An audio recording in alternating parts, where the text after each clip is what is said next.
Remember that iconic SpongeBob episode where SpongeBob was trying to teach Patrick how to open the jar? SpongeBob told Patrick to open the jar and he didn't know where the lid was, and SpongeBob was literally repeating to him, the lid, the lid, the lid. And it wasn't registering in Patrick's mind because he literally did not know the definition of what a lid was. SpongeBob had to be like, stop, right when he was about to get to the lid. That way he guided him to what the actual lid was, to open the jar. Yes, it's a really silly analogy, but stick with me here. SpongeBob was actually using one of the most powerful learning techniques there is. Named after physicist Richard Feynman, basically the Bill Nye of quantum physics, the technique is all about breaking up super complex topics into small bite-sized pieces. You need to break things down to yourself like you're explaining to Patrick how mayonnaise isn't an instrument. Stop calling yourself dumb, because it's unproductive and it also literally de-incentivizes you to learn the concept. Hi, fellow procrastinator. Okay, I know you're probably watching this in bed right now. If you're tired of endlessly scrolling and trying to find all of these productivity hacks, and people just tell you to like stop being lazy and be disciplined, but every single time you try to focus and actually study, your brain completely shuts down. You want to pick up your phone and you want to have a video of Subway Surfers playing as they explain this super complex topic that your professor is trying to explain to you. I ain't gonna lie, I'm getting cooked.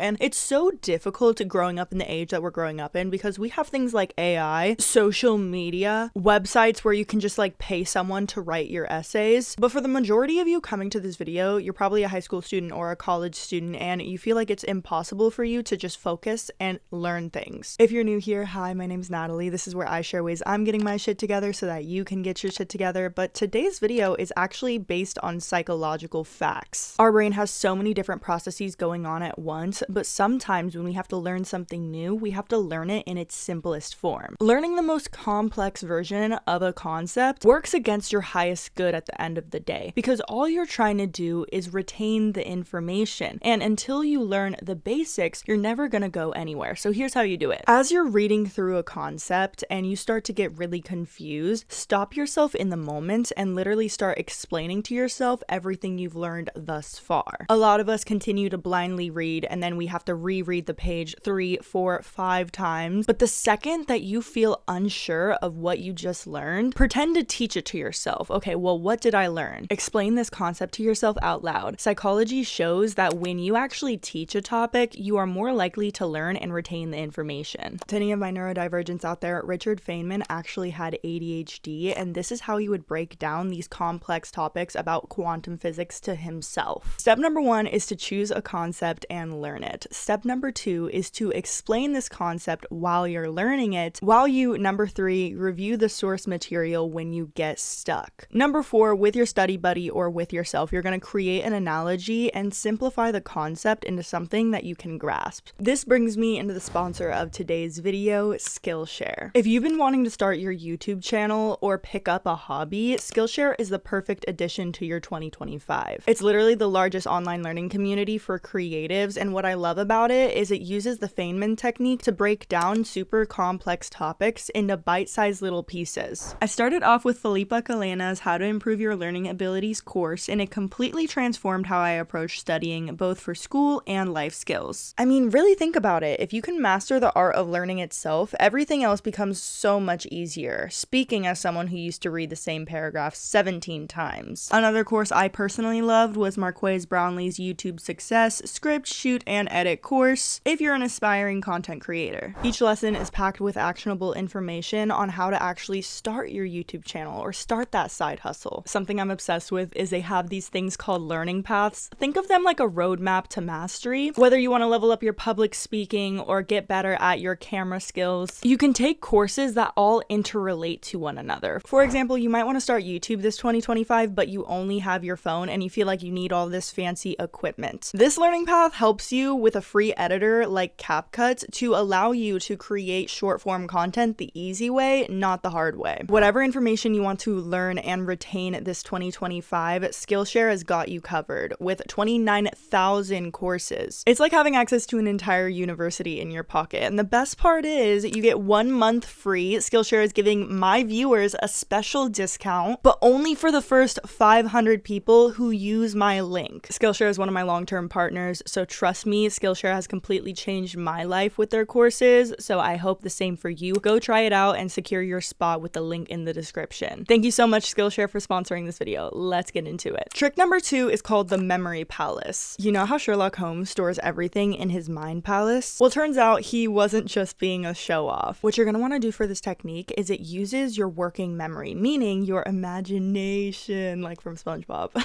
Okay, enough. Create ridiculous scenes for anything you need to remember. For example, if you need to remember parts of your brain, let's map a house as if it's your brain. So the front door is going to be your frontal lobe. Imagine your front door being just like a control panel filled with all of these different buttons that you can push, and it's a huge computer spitting out information at lightning speed. You also have like a normally chill doorman, but he's having like some mood swings. That's just the limbic system. Don't worry about him. Next, we move into the living room, your parietal lobe. Your couch feels like it's made of like clouds and rocks simultaneously because that's where you're doing all of this sensory processing. The kitchen is the temporal lobe, and you have one of those super cool smart fridges, but it keeps playing memories back to you that you don't want to see of your ex. Okay, you get the point. I don't have to go over every single area of the brain, but imagine like really crazy scenarios, because when you're taking the test, you're not going to be thinking of the textbook definition. You're going to be thinking of these scenarios that you made up and wrote down that somehow relate to the question or the concepts. Trick number 3, the 20-minute rule. But no, seriously, this strategy has allowed me to get into a state called flow state. And flow state is essentially when you're in deep focus. What you're going to want to do is set a timer for 20 minutes, which is approximately the amount of time it takes for you to get into a flow state. Usually it's less, but 20 minutes given your ADHD and your brain is on TikTok brain rot timing.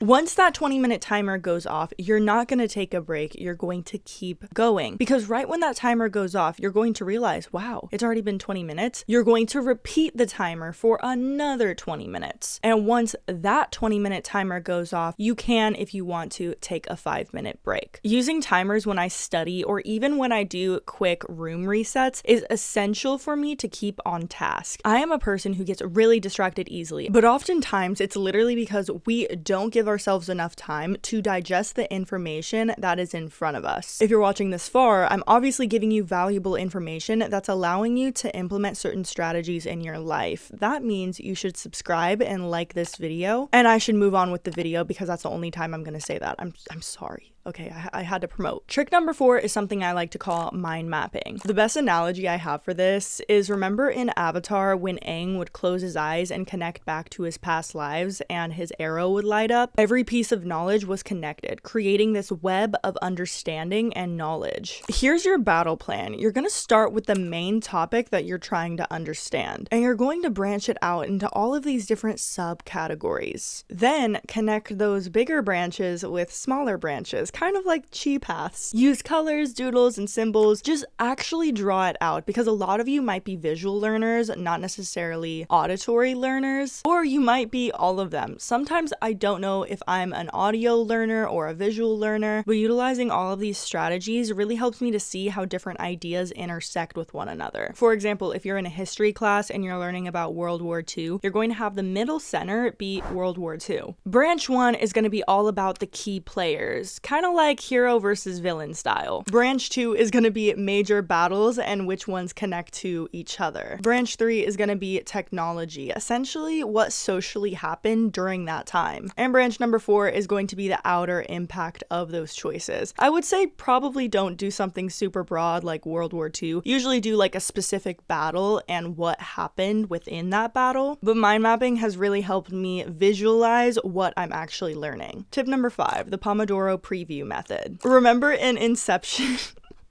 I'm sorry, I'm killing myself with all of these different cartoon and movie analogies, but it's definitely worth it. Remember when they needed to know the layout before starting the mission? That's us right now, but instead of stealing secrets, we're trying to put them in our heads. If you don't have a lot of time, let's say it's right before a test, the first 5 minutes, I just want you to skim the entire page. Don't worry too much, just read over it one time so you can get the general idea, especially when it comes to things like chapter titles or headlines. Knowing what headline is going to talk about what subject can allow you to know where to navigate to for certain homework questions. We have all been there where an assignment is due at 11:59 and we do not have the time to read that entire assignment. That way, when you actually start studying, your brain knows where to file these things. It's kind of like having a mental GPS for information. That way, you know what the topics are of each category. Trick number 6 is going to be the teaching framework. Hermione didn't become the best witch of her age just because she was sitting around doing nothing and doom scrolling. She was constantly yapping. Okay, for my fellow yappers out there, it's okay to yap, especially if you're trying to learn something. If you're passionate about what you're learning and you want to share it to other people, this actually creates a system in your brain that helps you learn the information faster. I know I was talking a little bit about it during number 1, but something I do, especially one day before an exam when I have to cram, is I'll actually take a minute and instead of scrolling on TikTok, I make a TikTok. No, you don't have to post it, but just put up your phone and start recording yourself while explaining the subject. Use different chunks and teach it to someone like you're teaching yourself. Cringe at yourself. This is a very important step. And then go ahead and record it again. Which parts did you blank at? What details were left out? Trick number 6 is something that you're probably not going to want to hear, but take a quick power nap. Set a timer for 20 minutes or 30 minutes. Read over your notes really quickly. Go to sleep, wake up, and try to recall the first thing you think of. A lot of you guilt yourself for taking a nap right after you come home from university or school, but science is actually on your side and has shown that quick power naps can actually increase productivity and memory. So what I want you to do is right before you fall asleep, you have to train yourself to get up, look at your notes real fast, read out loud a couple of bullet points that you really want to remember, wake up and get right back into productivity. I promise you, your brain is actually going to retain a lot more than you think. This is because utilizing the theta state of your brain, kind of when you're like half awake and you're like really tired and sleepy, can help with subconscious reprogramming. But that's also why the second procedure is actually getting sleep. 10 minutes before bed, doing a quick review of what you studied that day can help a lot when you actually go into deep sleep, because your brain isn't doing nothing when you sleep. It's actually taking all the information that you learned throughout the day and sorting it into different areas of your brain. Also, I know you guys don't want to hear this, but no phone before bed.